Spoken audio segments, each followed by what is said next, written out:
One entire week later. It's been a long week. So what's been up with you? How was dancing? It was great.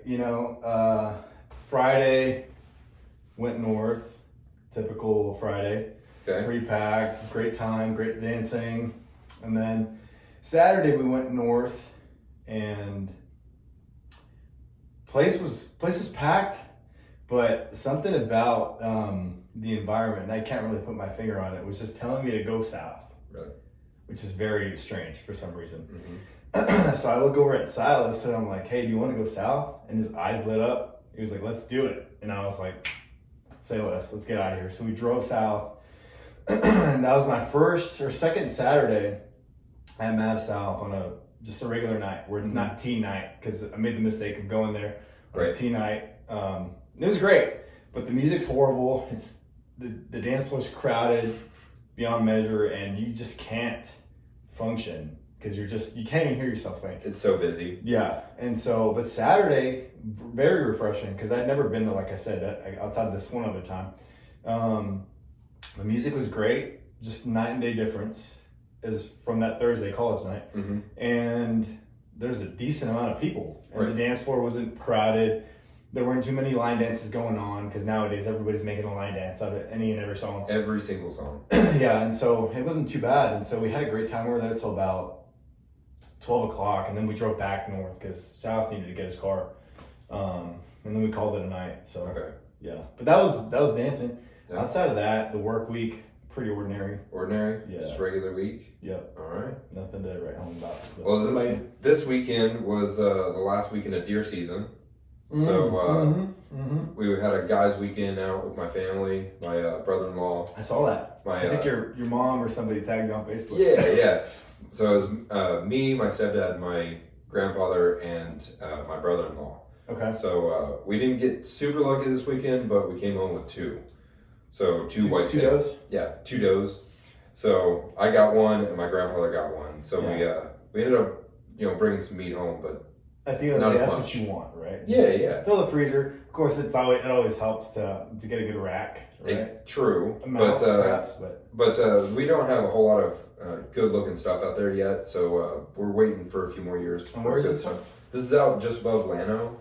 Okay. A place called Valley Spring. It's got about a fire station and a post office. That's about it. And out there. So Norristown. yeah, so it was a good time. We all hung out and drank some drinks and drank some beer. Got some deer. Testosterone levels through the roof around the Oh, campfire. absolutely. So unfortunately, it was a burn ban out there, but was it? Yeah, but it was a good time. Yeah. So we all hung out. It was really cold though. Yeah. With this cold front that's blowing in this week. What's that about, dude? Like, where did this come from? I don't know. I don't remember it being this cold when we were little. Yeah, I know. I mean, well, it definitely seems like over the last couple of years, Texas, for some reason, God knows why, has some sort of vendetta against us. And it's just been cold. Like every other winter's been, trying to one up the last one. Right, because 2021 had the big snowstorm, snowpocalypse. Well, even my freshman year, I just remember freshman year at A&M, it snowed, and that was 2018. 2018, and prior to that, I had no recollection of seeing snow as a kid. Right. Outside of like 2004 or whatever that year was. Yeah, I remember like 3 times when we were little here in Austin and having snow here. Right. Like only a few days growing up through school that we had a day off because it was so cold or had ice or snow or whatever. When was this?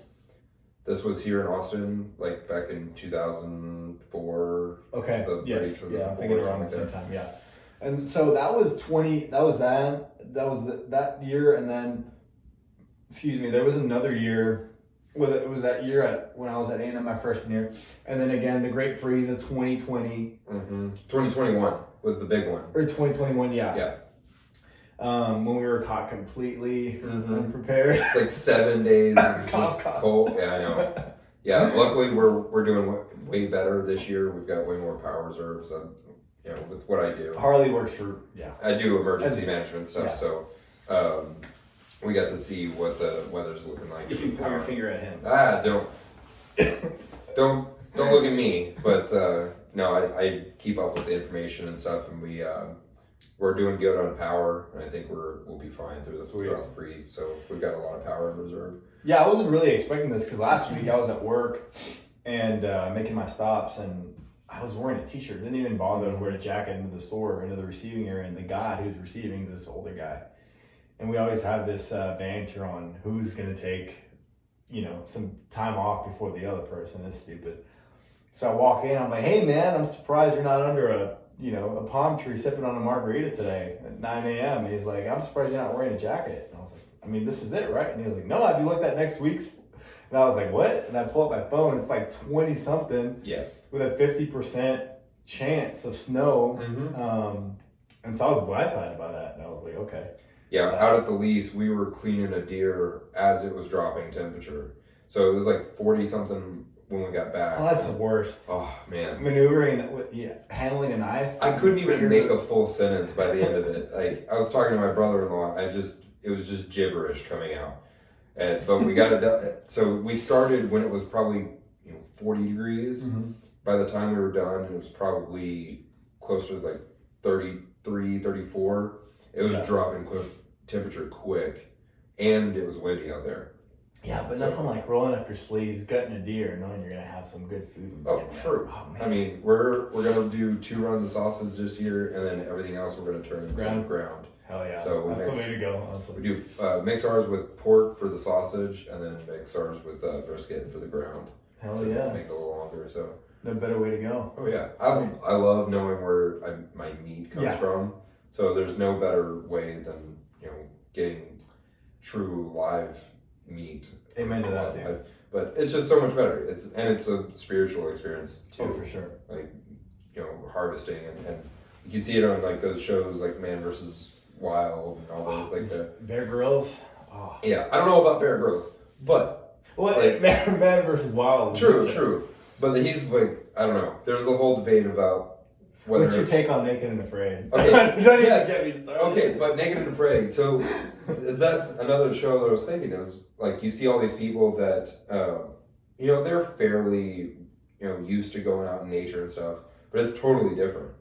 So when they go out and do Naked and Afraid, and you see them, like one person's like, I'm full vegan, like I don't eat meat, whatever, and then eventually throughout the process they have to kill something. Yeah. They have to.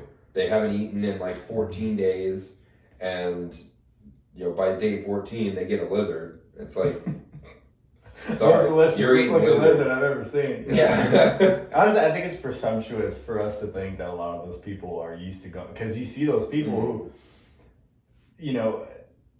30 minutes into filming, I would like to imagine that they're probably complaining to the production crew about mosquito bites, right? But honestly, I can't really speak to how true and unscripted that show is, because we all got taken for a ride with the whole Bear Grylls thing coming to light. Absolutely. I used to look up to this guy. I know. Which I think he knows he obviously knows what he's doing.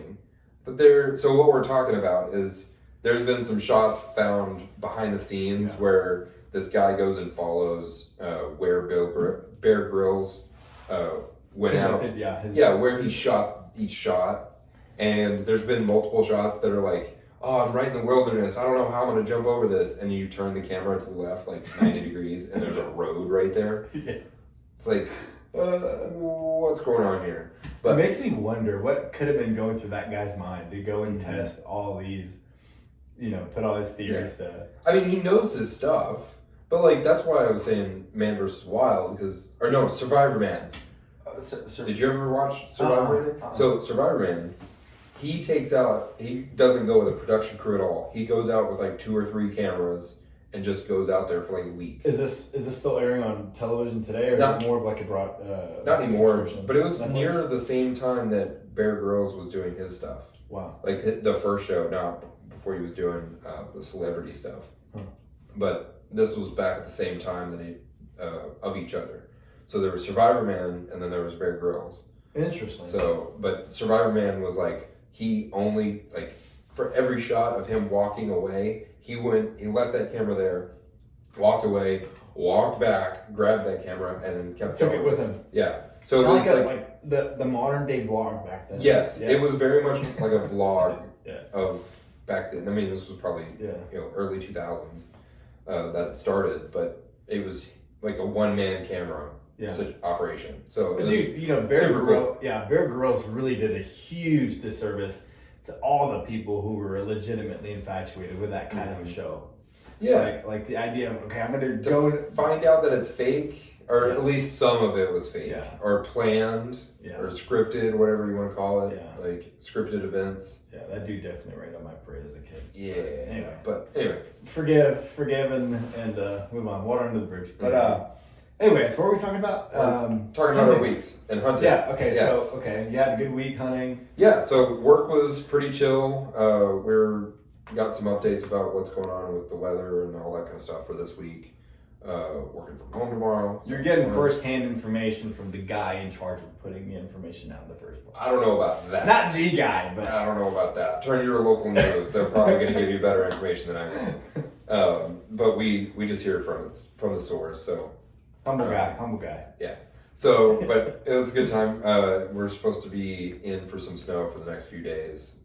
Oh wait, are we really? I think we're gonna get some snow here in Austin. What's weird is, so this polar vortex is coming down, and it's actually gonna hit a bunch of moisture from the Gulf, and it's gonna basically just turn into snow for all of our area, like Austin, San Antonio, and then it's gonna get in the Houston area. They were saying that like there's certain spots that are looking that they might get close to 6 inches of snow, which would be record breaking times since like the 70s, I think. Wait, when?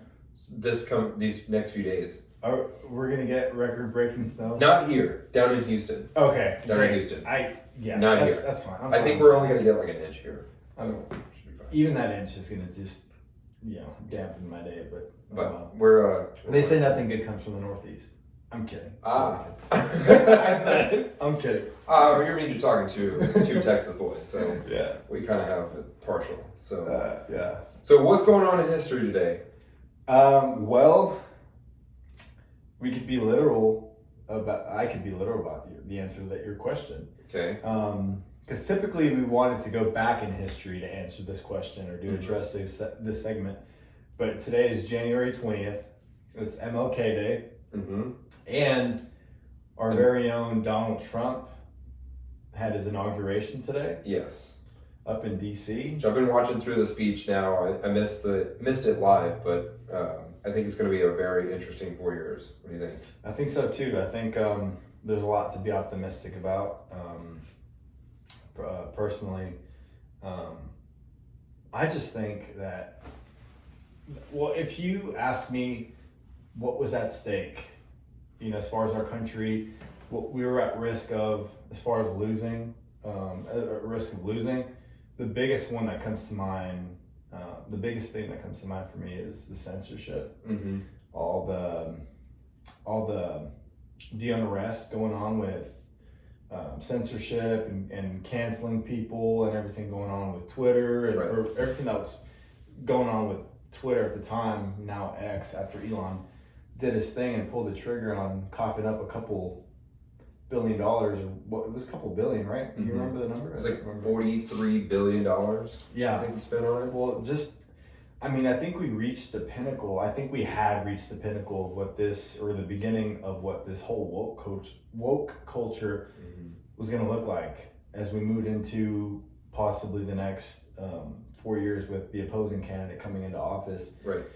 The thought of what that would look like, or the thought of that unfolding before our eyes, was just too much for me to even imagine. But that was the biggest thing. Was continuing down this path, or changing to do something different. Yeah, I feel like the conformity was through the roof, as far as the far left and everybody subscribing to this I want to say woke, this woke movement. And initially we saw it on social media platforms, people's posts being taken down for expressing their views on fill in the blank, or on this matter or the other, and that transitioned to just people attacking people for voicing their opinions on legitimate matters that were, centered on our health,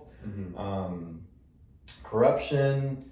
I could go on, but I think the person who really highlighted this, or this really started around 2020 with COVID unfolding, and the kind of matters people were taking into their own hands to address their health. And the biggest one that obviously I think of was the whole Joe Rogan thing, just kind of going on Instagram and sharing what worked for him, right, as far as how he treated his COVID. And then, the media got a hold of that. Yeah, not as advice, but here's what I did. I just tried something else. Yeah, exactly. And the media deciding that was misinformation, or I can't remember what they deemed it, but it was obviously against, or the complete opposite of what he was trying to do. He was just trying to share his own experience, which in my mind is well in alignment with that of just expressing your opinion and voicing your opinion.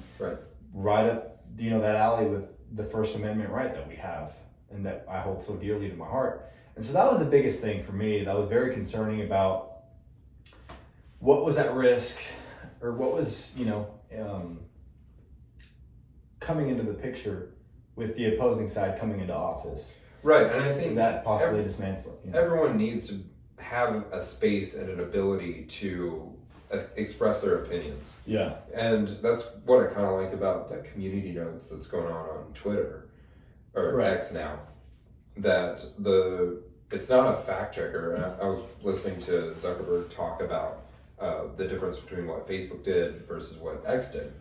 And Facebook did fact checkers and had a third-party fact check system that was basically run by people. Well, when people get involved and you are removing posts and removing opinions and ideas from a platform and basing it off of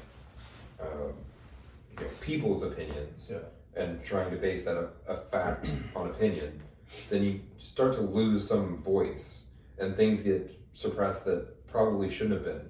Whereas where Twitter is going, or X, is the community is getting involved, and then it gives you a summary of what the group is saying. So I don't know if that's AI or something like that, but the community can put their spin and ideas into this and debate it. But it's not suppressed because of it. Kind of like a point of reference. Yes, so it's non-biased. Like your objective. Comments, they're using, so you have this wide range of people that are going to interact with this post, but the post doesn't depend on, or the being able to see the post doesn't depend on what people's opinion is on it. So you can still find those posts and you can still see them, but it comes with those community notes saying, hey, here's how people are thinking about this. Here's the debate that's going on. It kind of sounds like when you, now I don't know if any of y'all have seen this feature, but when you go onto Facebook and you go into a post, it'll give you a brief summary or a synopsis of what people are saying about, or what people are discussing as far as the comment section goes, regarding the subject matter of the video or picture or whatever it is. Not necessarily a summary of the content, but of what people are saying about it. Yes, which I think is what Twitter is doing, and they're kind of doing that's the same what thing. they're doing. With Very similar. But community notes, I think, is summarized at the top, very similar to Facebook, which is a really nice feature. Oh, I agree. I mean, sometimes it saves me a lot of time. Yes, because sometimes the post doesn't answer the question. Yeah. So I need the comments to answer the question. Right. And usually, the summary now will give me the just at least. And it's very particular because I've noticed that it'll even dive to the point. It'll dive deep to the point of highlighting a singular comment that really stood out to a lot of people. Right. If it had a lot of engagement or a reaction, Yeah, and then with the community notes, it's like people can debate on certain topics underneath that. Yeah. Which I think is really nice, because then you get everybody's actual opinion and no post or somebody's opinion isn't suppressed. And even if a post is incorrect, then you're going to have a vast majority of people correcting that, and then that summarization is going to be like, hey, people are not agreeing with this post. Right. Here's the reasons why. Yeah, and nothing speaks like the masses, right? So it's like, forget your singular take that's contradictory to what everybody and everybody over here is obviously agreeing on, right? And so... Right, because if you get the vast majority of people are an expert and pay attention to a vast knowledge of things. Yeah. It was like what the things that you are interested in And passionate about. Yeah. and passionate about are going to be different than my things. Right. So I might know a little bit more about Right. a certain subject than you do. Right. So I'll weigh into that and say, here's the facts that I know, Sure. and compare them with what you know, and vice versa. They're the people that are going in there that, or are like us, that we don't know what's going on with a certain post. We can go in there and look at all the different opposing sides and make our own opinion on what that is, which I think is so much better. Yeah, and at the end of the day, it honestly comes down to, for lack of better words, knowing your onions. You know what? Being able to speak to your area of knowledge that you're so, as you should be acquainted with. And if you know for a fact that you've done the research and you can speak to this subject matter beyond a shadow of a doubt, then obviously when there's a conflict, when there's conflicting point of views, you would like to think that people are going to refer back to objective facts and objective literature that speak to the matter in the first place, right? Right. And so for me, when I go on to Instagram, it's kind of funny because if you go on to Instagram Reels, I don't know if you've seen these. I don't know what your algorithm looks like, but mine is very diverse, and on occasion, I get these accident videos that come up into my feed, and then you just look at the caption, and the caption's like, the 2021,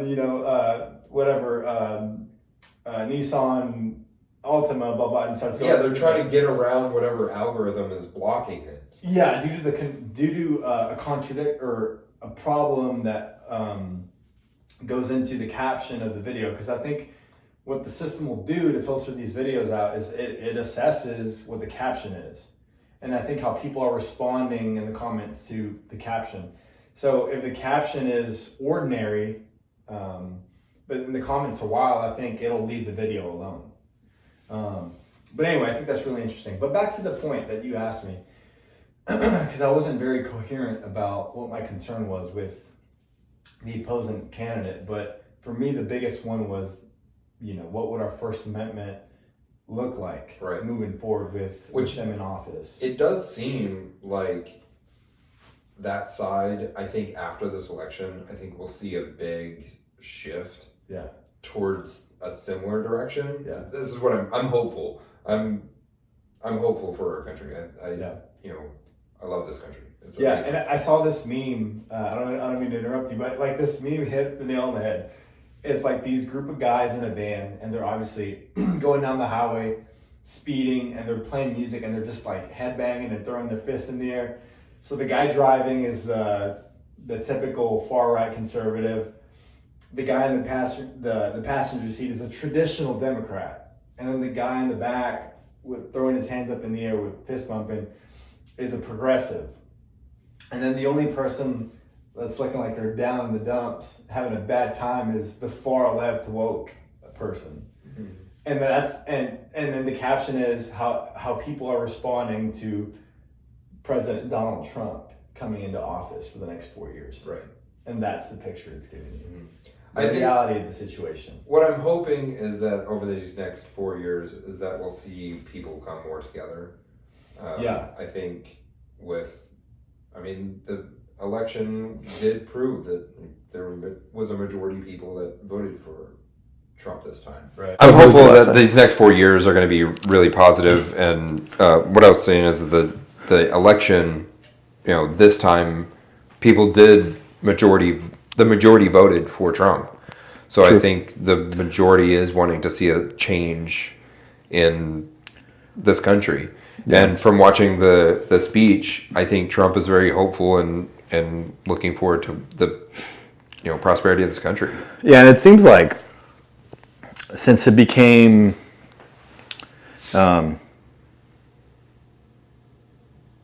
since we found out that he was president-elect, I want to think that there's a less hostile political climate right now. I think so. As opposed to all the suspense and all the build up leading up to Election Day. I feel like people were just so hostile.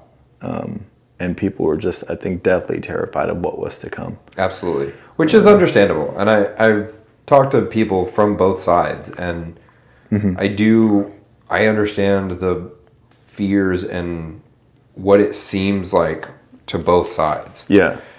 And I think that's very interesting is, what you see in the news versus what might actually be true can be very different. Oh, yeah. Which is surprising to me. Which I'm hoping that as time goes on, we'll get back more to that and more truth journalism, and actually, a truth is a truth and it's a fact that is not deniable. But I think we'll see what the next 4 years has. But both sides, you see from the right that one group that side might see the left as this certain thing. Yeah. And the same thing from the left. The left thinks that it's a certain, the right is a certain thing. Whereas, really, when you sit down with most people, to me, most people that I talk to, everyone's honestly much closer to the middle when you talk to a normal person than what seems like on the news. Yeah. You see this drastic switch between right and left when you look at the news, but when you just sit down with somebody, usually you're pretty close. People are human. Yeah. And I think that's what we've gotten away with some of the social media stuff is, we get away from actually spending time with people. We've gone very far from that. And I think the sad reality is that people's outlook can be heavily polluted just by the mere fact that the person on the other end of their eyesight happens to be in a different position politically, or that they stand in a different position politically than they do. And I think right off the bat, I think people are quick to give into their preconceived notions of the opposite side by their political ideology or whatever, and we just get. I think a lot of people are quick to fall victim to that, to just judging the opposing side or the person who's seemingly far right because he voted for Donald Trump, or because he voted for Ted Cruz, or voted for this person or that person on the other side. When at the end of the day, I think the biggest thing that we strive for as human beings is to connect and to fit in. And I've always said that people do that by either oversharing or undersharing. And at the end of the day, if you just the sad thing is that if you just push politics aside and get to know somebody for who they truly are, none of that really matters. And I've found that over the last couple of months, I've connected with so many people who would be considered far left. And I've actually gotten really close to them. And the relationships that have come out of just mere interaction and just talking about life, what you're passionate about, what you find your purpose to be, and what really gets you out of bed in the morning, when that tends to be the subject matter of dialogue, even if all the rest and your political ideology, your religion, your whatever comes into the picture later, by that point you've already had such a strong connection with the person that none of that really matters, so it just goes out the window. Exactly. And on the day-to-day working with somebody and being friends with somebody, that's what matters. Yeah. It's like, you're passionate about this thing. I love that you're passionate about this thing. And that's where we should be as a society, is getting back to, I don't care what you believe. Yeah. You do you. I'm going to do me. Right. Well, we can be friends and have a discussion about whatever it is. Even if we disagree, we can, getting back to agreeing to disagree. Yeah. Like, I do think that there's certain topics that, we can't just kick the can down the road forever. Yeah. But I think there's a lot of things that, when it comes to the government, I think they can kind of keep that part out. There's a lot of things that can stay out and just leave that to people living in the world and make that interaction work with whatever they've got. Right. We can be friends with all kinds of different people. And you don't have to agree with every person that you're ever around. Right. If everyone agreed with you, I'd be a little scared of what this world would look like. Yeah. Like exactly. Like I want a little bit of unpredictability. In exactly. My life, you know, and just think about like all the people that we've met out dancing. Right. Everybody likes a different thing to dance to. Right. Like I love waltzing. It's one of my favorite things to do, and I know I talked about it last time, but not everybody likes waltzes. Right. Or like we know a guy that he hates 90s country. Like does not like it. Like if there's a 90s country night, he's not going. Can't fathom, can't wrap my mind around it, but no, I take it at face value and accept. And that's fine. And people are different, and that's okay. That's the thing. But that's why I've never really been. Yeah, that's why I've never really been a fan of the political discourse, because just to throw one example out there that just came to mind when you were speaking to that was I had this coworker who I just knew she was like far left. I just knew because people have their signs and you can kind of put two and two together and kind of put a pretty good guess out there. And she really liked me, and she thought I was fun. She thought I was one of her favorite, probably her favorite coworker. And she goes, "So Chris, what are you like? What political party would you say you subscribe to? What ideology do you say?" And I just when somebody asked that question. So I was like, okay, like I thought that the point, or just the fact that she was asking me, was laughable, because I just come off a certain way to most people, and you can kind of just gather bits and pieces that point to one picture and one idea, to most at least. And I didn't even think. I just said, "Do you really want to ruin the progress that we're making?" And that's all I said to her. I didn't answer her. I was like, "Do you really want to ruin the progress that we're making in our friendship? Because we're just, It's like, let's talk about this later. Yeah, we really want to get to it, but like, yeah, we'd have a great that one be. Yeah, exactly.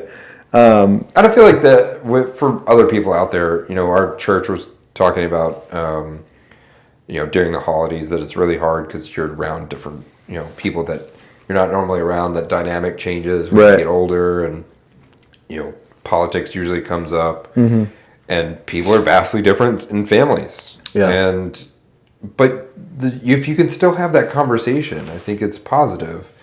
But there's a time and a place for it. And I'm not well equipped or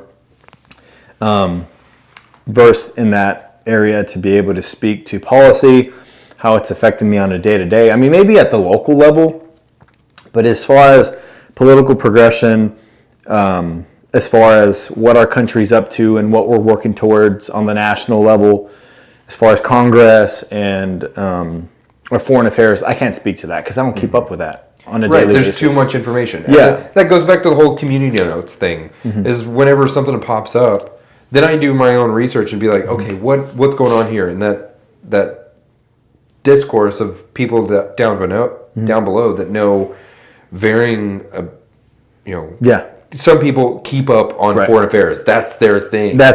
And I can see the amusement in that, because it goes back to World War I, World War II, and funny enough,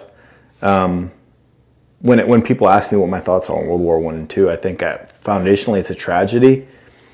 But it's so weird, man. When the times I've talked about World War I and World War II, I get really emotional. Like even now, I'm getting pretty emotional because I've just done a lot of research on the dynamics that went into the events out there on the battlefront, at home, and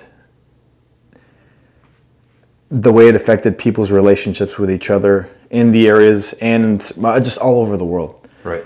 I did a lot of writing on World War I and World War II, and somebody recently asked me what my thoughts were on World War II and what I found so interesting about it. And this was a relationship, but we were pretty early in the stages of our relationship, and you know who I'm probably talking about. But I changed the subject so fast because I did not want to speak to it because I knew I would just start bawling. Right. But so, as far as, foreign affairs, I find that very interesting. But as far as politics, like when people want to talk about politics, of course I have my comical take on things. Right. And so today's day in history, Donald Trump is inaugurated into the office for the second time. And when people ask me what I think about Donald Trump, I think, well, one, he's a genius as far as business goes, and what he's been able to accomplish in that regard or in that department is phenomenal. Like what he did with real estate and just what he's accomplished in that arena is just amazing.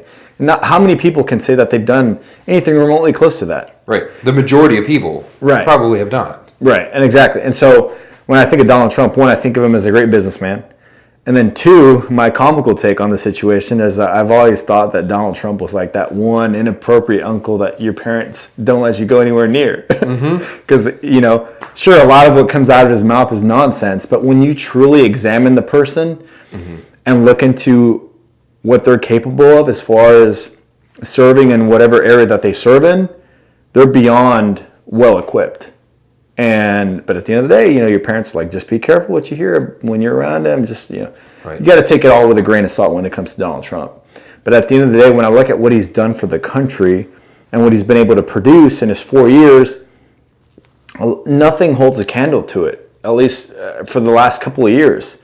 And so when we weigh our options as far as what we saw in the last term and what we've seen from Donald Trump in his term and what the rest of the people who have sat in the Oval Office have done, it's like, who are you going to pick? Objectively, it's going to be Donald Trump. Just objectively.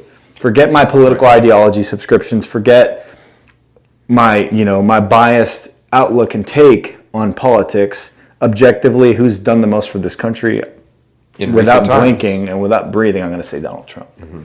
And I think it'll be very interesting to see what these next 4 years, because from what I've heard him talk about specifically, is that first 4 years he wasn't in politics any time before this. No. So normally when you're in politics, you get used, how that stuff operates. Right. Whereas you have and this was the downside of Trump the first time, was that he didn't know the process. Right. He didn't know everything walking in. If it wasn't for his cabinet, who knows? If it wasn't, so he trusted his cabinet a lot, which, he's said that he did made some mistakes in what he chose and what he decided to do. So I think it'll be very interesting to see how he approaches it this time, where we'll see him know what that process looks like. Going in, he knows exactly what to expect. Yeah. Because he's been there before now. Yeah, not his first rodeo. Right. And it's exactly, if you've read any of his books, The Art of the Deal. The Art of the Deal. It's a great book. Yeah. But all he does in that book is he talks about like how he made all those deals work. Right. Some of them took a long time to do. Yeah. Like I remember there's one thing in The Art of the Deal. It might have been The Art of the Deal, where that's the only one I've read, and I listened to it. I didn't read it. They're talking about the ice skating rink in Rockefeller. Was it Rockefeller Center? Yeah, I believe so. Where they're trying to build it, and it was taking years to do. A lot of pushback, a lot of red tape. A lot of red tape. So this must have been an Art of the Deal. Very good book if you haven't read it. But he talks about, he's like, I've seen this project trying to go on for long enough. And I feel like he looks at the United States as the same thing. Yeah. Where he went in first and he was like, okay, there's a lot going on here. There's a lot to unpack, dealing with the red tape and all this stuff. But he got that job done much sooner and much cheaper than what they set out to. And I think that's what we're going to see in the next 4 years. Is we'll see this process of, now he's been in it for 4 years, got stumped with COVID and trying to get through that whole craziness. Yeah. Which that really hadn't happened since 1919. Right. So with the flu.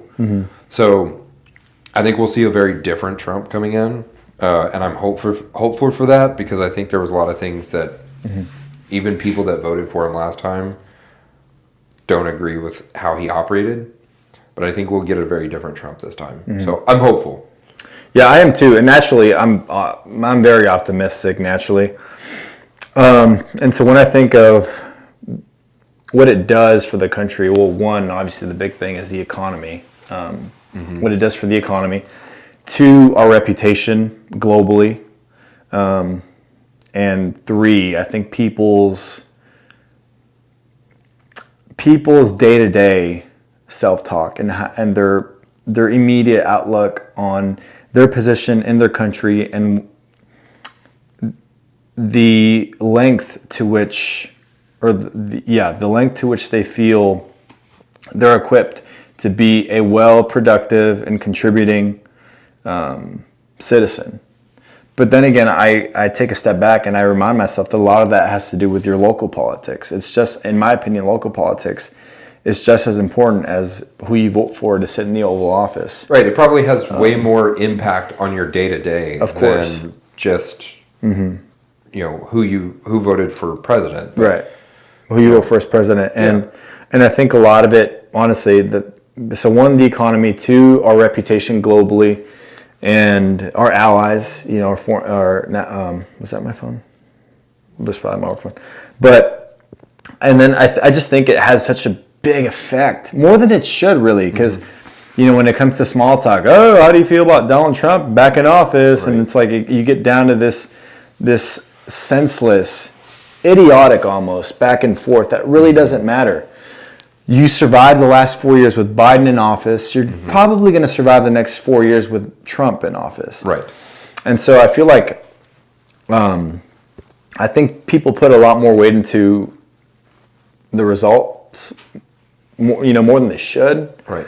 At the end of the day, we'll be fine either way. But I think if we can all just focus back in on focusing on each other, and keeping those relationships and rebuilding relationships and keeping the community actually together. Yeah. I think that's way more important than who ends up coming into office. Yeah. Like I just literally right now came up with the perfect analogy. You're on a cruise. Where is this going to go? Who's at the helm? Is it Donald Trump or is it Kamala Harris? Regardless of whichever person is at the wheel, your day-to-day experience over the 7-week period or the week period of that cruise or whatever, going back to the length of the term, 4 years, all that's going to depend on how your day-to-day interaction is with your significant other, your kids, and everybody else on that ship. Not necessarily what that person is doing. I mean, yes, it's important to some extent, but the majority of the biggest contributing factor to your time on that cruise while you're on it is going to come down how you choose to live your life. Yes. With the people around you. Where you go, what party you're going to go to, where you're going to go eat. What you're going to have for dinner. Exactly. What you're going to watch, what your entertainment's going to be. Sure, there might be fluctuations and immediate just direct results from whoever is at the helm, but at the end of the day, you still have to make an active decision on how you're going to live your life. Right. But anyway, political discourse. I think that covers it. Almost. But okay, so so that was today's day in history. A lot happened. MLK and inauguration. We didn't even get into MLK. I think we'll probably get into. Yeah. We'll do that next year. Yeah, we'll do that next year. But the other piece was that in this day in history as well, Reagan started his term. Was it Reagan, or was it?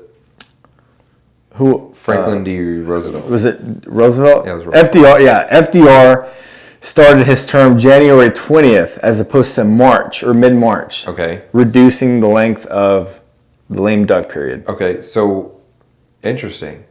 So was it March? I think it was March 4th is what I saw. So from what we saw in history when he was elected, or before he was elected, Congress made an amendment saying that the inauguration would be from March 4th, or instead of being March 4th, it would be January 20th. So that would shorten the amount of time in between presidents from election to end of term. Right.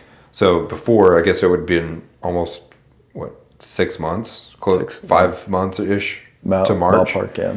So you would have 5 months of waiting for the new president to come in, and 5 months of the current president to sit and wait until their their election was done. So that shortened that time between those two. Yeah. So, which I think is interesting. It's a lot less thumb twiddling and yawning while you look at your watch. Right, because there's a lot to do in that time, and I think there's a lot of time wasted. And pardoning, whatever. I forgot what the number was that Joe Biden pardoned. I don't know how many people, but right. Anyway, something ludicrous, but What else we're gonna? Chat GPT. So I'm gonna have Chat GPT explain Chat GPT to us today. Okay. So Yeah, I'm so- curious. And I would have done this, but my phone's recording over there, so. I'm gonna have it talk to us. So let's do it. Put it in your mic. All right, ChatGPT, can you explain ChatGPT and large language models to us as if we were a 5-year-old? Sure. Imagine I'm like a really smart robot that knows a lot of words and stories. You can ask me anything, and I'll try to give you the best answer using all the information I know. It's like having a super smart friend who can talk about almost anything. Interesting. So, what are the best ways to use ChatGPT right now? ChatGPT can help you with lots of things. You can ask it questions, get help with homework, learn new things, or even have it tell you a story. It's a great tool for learning and having fun. Okay, let's up the ante. Let's pick up the age. Pick up the age to what? That was very condescending. What age do you want to go with? Let's just say we're in our teens, we're feeling rebellious, and we just want to walk out. Sorry, Mom and Dad. All right. Rebellious 13-year-old. We're feeling rebellious. We're 13-year-olds. Can you explain it to us now that we're 13? Got it. Think of ChatGPT as a super smart computer program that can chat with you. It understands lots of different topics and can give you information, help you learn new things, or just have a fun conversation. It's like chatting with a knowledgeable friend anytime you want. All right. So how have you been using it recently? Well, what have I asked it recently? You're making me jog my memory. That might have done it for me. I think I asked ChatGPT what the best way. I asked it for the best course of carb cycling over the next 4 weeks, given that I'm at this body weight, I'm doing this much cardio, I'm this old, and what my goal was by April, I think. Okay. And So it just- using it as like a workout? Well, as it's saving nutrition? me from having to do a lot of math, because I Okay. typically take my basal metabolic rate into consideration, my activity factor, what my goal is as far as my weight, and so it just saves me from having to do a lot of math, and I can just yap at it and give it what I want. And it gives me the skinny. So Okay. that's where I've used it most. Have you used it any for work recently? I did actually. I asked it for a couple of new restaurants that I've opened in the area. Okay. I've tried it. I've had varying luck with that. I've definitely used it. It's a hit or lot. miss. Yeah. I've used it a lot for work because I work with a lot of different data sets. Yeah. So I know I can figure out formulas and stuff like that for Excel and Power BI and all that kind of stuff. But being able to tell ChatGPT what I'm trying to do, and it just spit out the exact formula, and I drop it right in there and it works, saves me so much time. Like I can spend 2 hours trying to figure out how to get this if statement and all this kind of stuff to work, or I can drop it right in ChatGPT and it spits it out in 3 seconds. What I appreciate about it, honestly, too, is that, well, I'm very meticulous about my inquiry naturally. And so, like, I'll ask it for something, and then I'm always trying to refine, so I can just, make adjustments. And it's what I like is that it saves everything, and it just builds off of itself. And it's got enough knowledge to know that I'm referring to the same thing based off of the verbiage I use in my inquiry. And then most recently, actually, just today, I bit the bullet, and I made an account. Oh, you did? Yeah, because it wasn't saving a lot of my inquiries, and I'd go back to reference and they'd be gone. And so I think with me making an account, it should save a lot of what I've asked in the past. Well, like I had shown you, you can save all those different conversations and topics that you had with it. So you can go back to it, and if you want to continue a conversation, you can go back. So one of the funny things that I've used it for is like, I've used it or just tested to see what it would be like as a therapist. Oh, so right. I told it, I was like, be a really critical therapist and like give it a situation. And it's really fun. Like if you're really dealing with something out there, please go out and get therapy. Like, highly recommend. But using it as that, just to like talk through something. Turning it into a narcissistic parent? Yeah. It's like, give me some real options, like ask me the right questions of trying to break this down. And like, we had a conversation a few weeks ago about something that I gave it a problem, and it popped out with this completely different way to think about it, and it completely changed my mind of how to approach a situation, right? Which was very interesting, and I think that's the cool thing about ChatGPT. It's the varying perspective on things. Yeah, it's like you still got to weigh in what opinion you want to take from something, but it just to take a situation and reframe it was so interesting to me. And so it's fun to play around with in that way. I am a little scared though. I feel like by me, I think I was putting off making an account because I just felt like that was me opening up the door and letting it into the inner walls of my heart. Like letting ChatGPT, because now it's going to know me and no holding back. This is going to be, you know what I mean? So I'm like, okay. It's so funny whenever you see ChatGPT and you're telling it something about you, and it says memory saved, and you're like, okay. Not concerning at all. Yeah. So does it really do that? Yeah, I haven't asked it anything since today that I made an account. Because you can tell it to remember things as well, and it'll put it into your memory bank. But if you tell it like something about you, about like your childhood or some kind of detail about you, it'll like, I like this kind of food. It'll update memory. And it'll say, okay, I know that you like chicken, so I'm going to give you recipes that are more chicken-based rather than beef-based, or whatever you want to put it. But you can tell, you give it a test later. Say, like, hey, I like these kind of foods, and try to get it to do the memory updated. Yeah. But it's really funny when it pops up with certain things. Like, you tell it something about, you did this as a kid. Like, I was talking about the other day that I wish I had done baseball in high school. And I'm sure, like, if I had said that, like, I wish I had done baseball when I was little, it would save that as, like, oh, gosh, he didn't do baseball as a kid, but he would have liked to. It's just saves that as, like, this is... spit it back in your face later, huh? Yeah. So it could be like, I know you didn't play baseball when you were little, but... Yeah. So Harley, I know there's this fresh wound that you just exposed me to. Memory updated.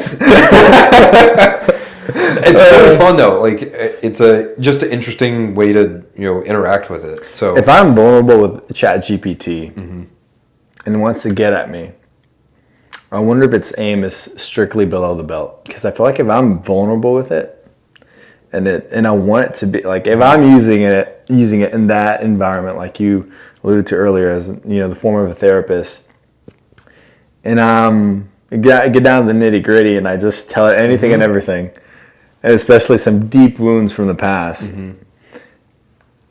Man, I hope I'm not giving this ChatGPT a bag full of ammo to kind of just. Well, the thing is I think one of the things that I've learned about it is that if you open up your request, and you can tell. Like, for the therapist thing, you can tell it what kind of therapist you need. So, like, I think I told it, I want a professional therapist take on this. And it'll tell me that. Or if you want to say, hey, I want you to be a really funny therapist. Like, I want to give you the situation. I want to have you give it back to me in a light way. So you can tell it what kind of person you're wanting. So if you want to have a extremely negative... Would you say that if you do that, you're feeding into your cognitive bias? I think you could, but you can also... Unless you preface your requests with who you are in your own mind, and you say, and you command it to... You command for its input and its advice and everything that it that it feeds you to be in alignment with somebody who, one, is cognizant of that, understands where you're at, and ultimately knows where you want to be. Mm-hmm. So I guess it wouldn't matter. And I think that's part of the process of it, like with the therapy thing. Mm-hmm. I think it comes also with being honest with yourself. Yeah, absolutely. Like if you're in therapy, you have to be honest with yourself about everything. Yeah. Like good, bad, and ugly. Like if you know you do something wrong, you got to be honest with yourself in that process. Mm-hmm. But I think that goes with the when you go to therapy on your first time, you're not going to have this massive breakthrough in one session. I did. You might. Yeah. Like, I did a few sessions and like I learned a lot just in the few sessions that I did. Yeah. But, you have to build up that knowledge base to know what to dig into. Mm-hmm. And I think it would do the same thing. And to get past your cognitive bias, I think you could tell it to be a certain way, but also in that same conversation, you could have it pop out with a certain way that it says it. Mm-hmm. Like I want a really cynical person. It's delivery, yeah. So you could have it, give you the cynical version, and then you could also tell it, okay, give me the positive version. Mm-hmm. Give me the positive spin on this. Yeah. And in that process, you can get all of the different versions in one space, right? Instead of having to like retrain a person to be like, well, I want you to tell me like the bright side of things, mm-hmm. or actually, I just want you to be really harsh with me right now. Yeah, like you can tell it both in the same process, in the same conversation with it. Yeah. You can get both options. Yeah. So I think if you use it in that way, and just like with every tool, if you use it the wrong way, it can harm you. But if you give it those right parameters of going into it, be like, or you could even say, hey, I want you to act as two different therapists. I want two Dr. Phils? Are you kidding? I want a positive Dr. Phil and I want a negative Dr. Phil. And it will give you in that response, it'll give it to you in both ways and say, positive therapist says this. Mm-hmm. Negative therapist says this. Yeah. So I think it's very interesting, and it kind of can get you past that cognitive bias of saying, well, actually, I just want somebody to tell me, like, I want the yes man version of Chat GPT, which it can do for you. But if you counteract it with saying, no, I want the no man of Chat GPT as well, or the so whatism. Yeah. I try not to really try not to adopt an outlook of cynicism. Skepticism for sure. Mm-hmm. I tend to be very skeptical about many things. But I think if I were to go down that path of, setting off on this mission to better myself, it starts with, okay, this is where I am. This is where I want to be. And I think you have to be sure that you're certain of that. This is where you want to be. Because if you're certain of this, the road from here to here really is not going to matter. Right. As far as what it's going to look like, or what's going to go into. Because there's so many different paths that you can take to get to that place. But like you said, if you have the option to have this kind of a therapist or this kind of a therapist in a artificial intelligence kind of direct you down that path, and you can tailor it so that you enjoy that road from here to here, so if you could do that, why not do that? Right. It's just fun to play around with. Yeah. And so that's really cool that you were using that. Yeah. It was just like, even in just the one thing, it was just the way it reframed the whole situation. Mm.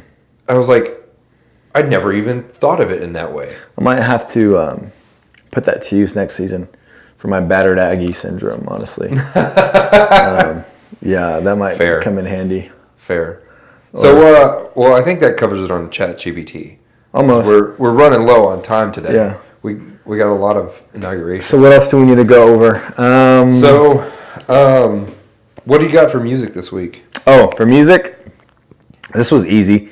So I've got Neon You by Don Lewis. Okay. It's a great one-step song. it's a good one step. I would say it's a medium pace, not too fast, not too slow. The lyrics are great. The gist of the song is a guy talking about taking his woman out and dancing. The whole week leading up to this climax of a weekend and going out and showing his woman off on the dance floor is the gist of the song. Okay. So the lyrics are catchy. It's a fun the instrumental is great. To. It's a really fun song to dance to. And my favorite line or piece of the song is where he alludes to, he just describes his woman as a diamond in a rhinestone room, which is a beautiful way of describing your significant other. As you look into heading into the weekend to take on a night of dancing. So that was my song, Neon You by Don Lewis. I like that song. I had it shown to me I guess it was a few months ago by another friend out dancing, and they were like, "You gotta check Nothing this song out." shines, like Neon, So I've got Something About a Woman, and I think this is Thomas Rhett and Teddy Swims. So I chose the song because it's a vibe. And it's a great one step. It's more West Coast swing style of a song. You just pushed me away, bro. I know. Look, I like a little bit of everything, but it's a total vibe of a song. Go listen to it. It's really fun. And I feel like it's one of those songs that would be fun just to like do chores and something at the house. But also I'm not sure if they've played it out dancing yet. But it's a really fun song. And it's just something about a woman. It's just a vibe. So, but nice. Go check it out. Sweet. So that's our music for the week. All right. So this week we've got going on in Austin. We've got Your Georgetown. ATX happenings for the week. What is it? Yes. So we've got Georgetown Networking this Thursday. So it's a networking event. Should be interesting. Sweet. Get your resumes nice and tidy, up to date. Sunshine Market in Georgetown this week. Sunshine Market, what is that? Looks like it's Just briefly for the viewers. Looks like it's just a farmer's market for the week. Let's see. Yep, just a farmer's market. Okay, next. Let's see what we got. Learn to swim. Minutes to Midnight, Lincoln Park, Knife Party. At Come and Take It Live. Looks like there's a party going on there. Okay. West Coast Swing Kickoff Party. Lame. Let's see. Kidding. Totally kidding. Where is that at? South Lamar. Live and let live. What else? Annual chili cook-off. Okay, now that caught my ear, given the weather that we're having. When is that? That is this Sunday in Valente. Okay, don't know where that is, but the audience heard it, so type that into maps. Oh, let's see. Bingo, if you want to go to bingo. Bingo. That's about it. Not a whole lot going on this week. It's just going to be very cold. The next thing to break family relationships. Right behind Uno is bingo. Bingo. Is that it? Family play bingo? Oh man, we grew up playing chalupa all the time. Bingo, Mexican bingo. But so that's our ATX happenings for the week. I did have a devotional in mind. Okay. So what's going on? What's your devotional this week? Well, I want to go into it. I think I'll go into it next week because it was going to be a little bit longer. And well, I'll talk about what I've got going on this week. Our church has been doing a 21-day fast, so I've been doing no social media other than what I was just on just a second ago. Yeah. But only kept YouTube just for keeping up with the news and that kind of thing. Yeah. But this week I started doing an intermittent fast and just only eating late in the day. And then I'm with that pretty much only eating protein and natural foods. So like carrots and broccoli and eggs and meat and all that kind of stuff. But only eating one time a day. Yeah. So with doing that with my church is going to be very interesting. I still have not eaten yet today. Wow. So, and we're sitting here at 6:35. Way past my dinner window, yeah. I know. 30 minutes. So, yeah. we'll see how this goes. My stomach's been growling all day, so after this, I think I'm gonna grab some food. But Nice. It'll be interesting. I've never done like a full week of intermittent fasting. I've dabbled in it here and there, but it'll be interesting. You'll reap some benefits for sure. I think so. I think you'll know when you're there. So, Well, for me, since I want to go into my devotion next week, I'll just talk about what the Lord's been, what He's had weighing on my heart and mind recently. So on Sunday, my pastor was out of town, so his dad filled in. And his message was centered on Psalms, I think, what was it, 123? I can't remember what Psalm it was. But essentially, it's speaking to a man's journey. And he's looking up, man, I hope I don't butcher this. But the whole premise was he's rhetorically asking where his guidance will come from. Mm-hmm. And so, being rhetorical, he's quick to follow that verse with, he looks up to the man who's ultimately, essentially the creator of the heavens and the universe. And just connecting that to my life and to everybody's life, sure, we get caught up in the mundane and the intricacies and the complexities of life. But at the end of the day, when you look back and remind yourself of ultimately who it is that you look to for your guidance in this, this journey that's unpredictable, daunting at times, and worrisome, there's just such a peace that comes with knowing that when you look to your guide, it is He who created the heavens and the universe. Mm-hmm.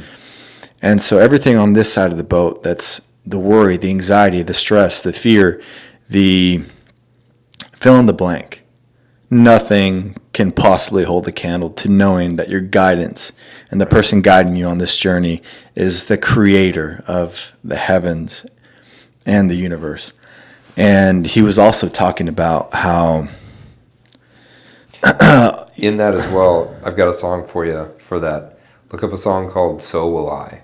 So Will I? So Will I. Okay. And I think it's So Will I and 10,000 Reasons. 10 million reasons, something like that. But I'll send it to you after. You guys heard it too? Okay, So Will I. Okay. And with that, just the simple yet profound idea of us on this journey, we get sideswiped, we get distracted, we get pulled in so many different directions, but yet He is still fixed on us. He's still fixed on us on a day-to-day basis. Mm-hmm. There is no lapse in His outlook, and there's no lapse in His judgment, there's no lapse in His sovereignty, there's no lapse in anything that's connected to His perfect character. Anything outside of that. And he was also alluding to the fact that, God doesn't take naps, God doesn't get tired, God doesn't do this, God doesn't step out, He's not out to lunch, He's not out to this, to that, to the other. He's always in perfect, He's just always in His perfect being. And just, it's all been accomplished, and it's all unfolding in accordance to His will. And when you connect that with knowing who's guiding you on your journey, and the next piece that he kind of referred to is just that Jesus is always with us. He's always with us. Right now, He'll be with me when I get in my truck and I head out. He'll be with you when you step out of this room to go put some food in your stomach. He'll be with us when we lay our head at night to go to sleep. He's always with us. That's why always with us. Jesus was called Emmanuel, which means God with us. God with us. Yeah. And so that's just something I wanted to share.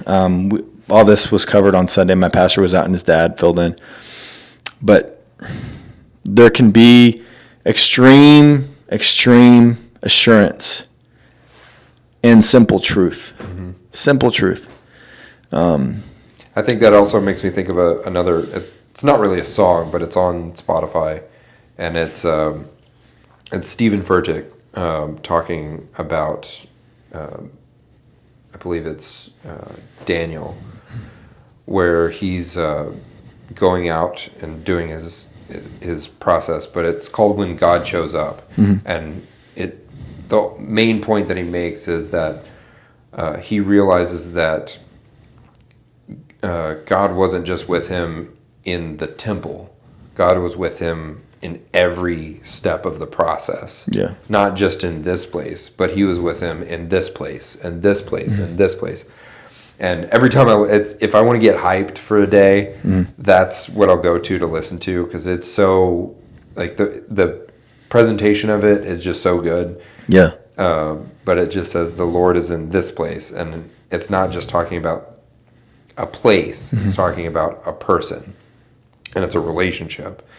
And in the difference between, in the Old Testament, that it talks about, the Lord had to come to a place. He realizes that it wasn't just in that place. And that's echoed in New Testament, where, it's the flame sits with us. Right. And where now we can have God physically with us all the time. Right.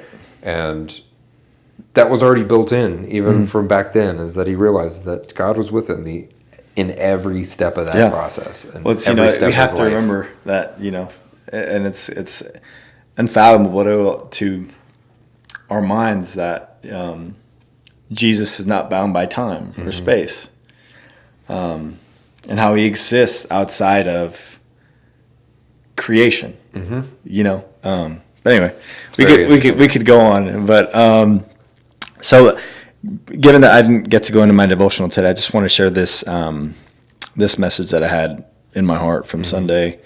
And yeah, so ATX happenings, we covered that. I think that pretty much covers it. Almost, brother. Y'all have a good week. Have a great week. Stay warm. If you're in Texas, it's going to get cold out there. We'll see you next week. And that covers it. All right. Sweet.